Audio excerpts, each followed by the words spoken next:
They were called many names: warrior monks, guardians of the faith, keepers of hidden treasures. For 2 centuries, they shaped the destiny of Europe.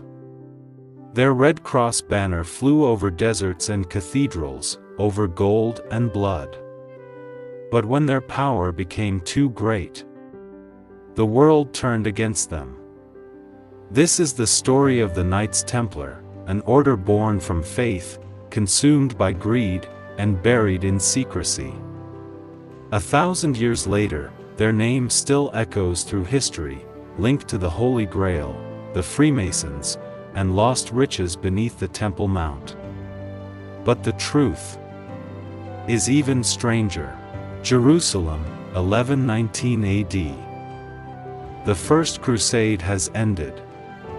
Christian armies have reclaimed the Holy City, but the roads swarm with bandits.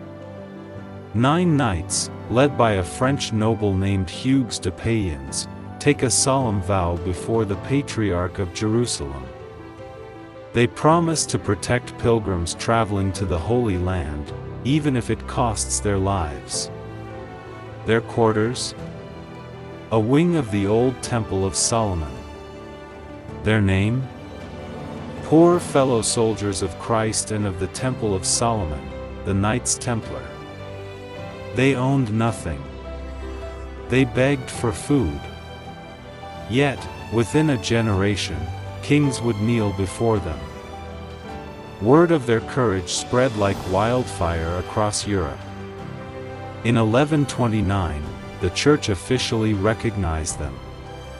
Pope Innocent II granted them extraordinary privileges, exemption from taxes, freedom from all local laws, and loyalty only to the Pope himself.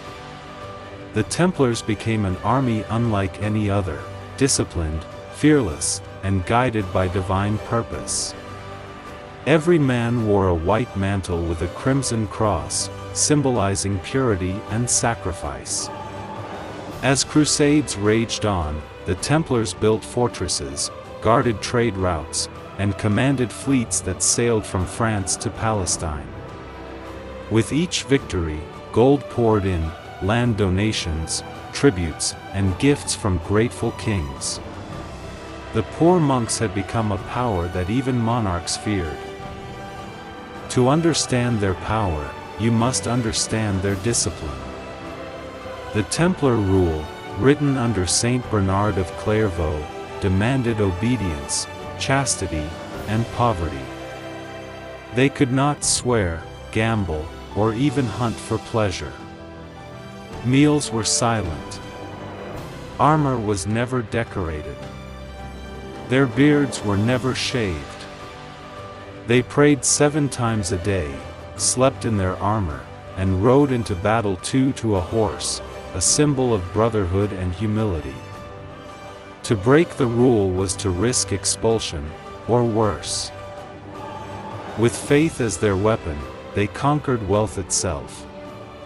Pilgrims traveling from Paris to Jerusalem could deposit their money with the Templars in Europe and withdraw it in the Holy Land, using coded letters of credit. It was the birth of modern banking. The Templars became the first international financial network, lending money to nobles and entire kingdoms. By the 13th century, they owned hundreds of castles, fleets of ships, and vast estates from Scotland to Syria. But with wealth came envy, and envy breeds enemies. Kings borrowed from them. Popes relied on them. But debts can turn allies into foes. King Philip IV of France, deep in debt to the Templars, began to fear their power. Whispers spread, accusations of heresy, blasphemy, and forbidden rituals.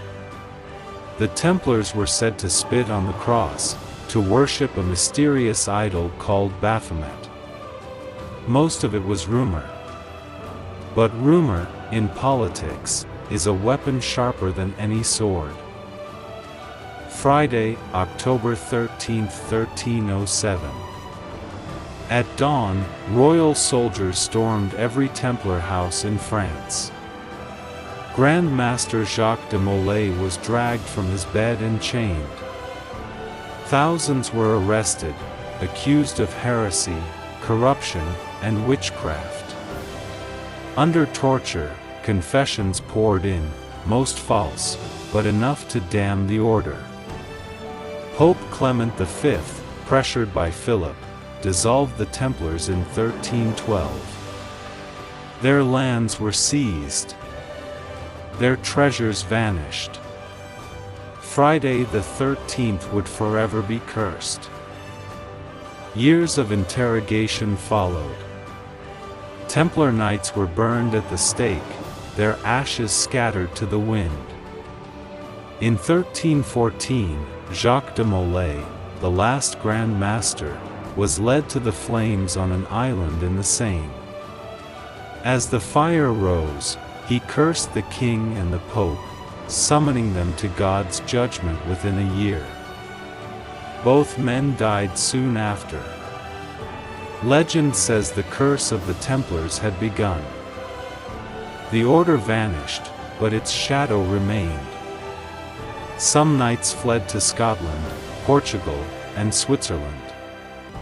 Their symbols, the cross, the chalice, the temple, found new life in secret brotherhoods.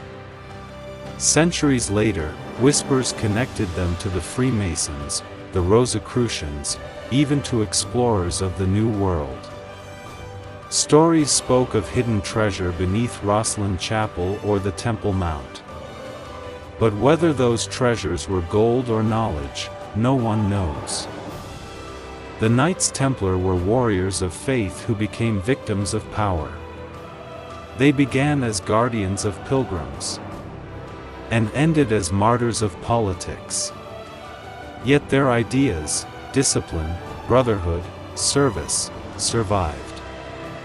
They inspired modern chivalry, banking, architecture, and even secret societies. In every legend, there is a seed of truth. And in every truth, a shadow of legend. So when you see a red cross on white stone, remember the men who rode from Jerusalem with nothing, and built an empire that still haunts the world today.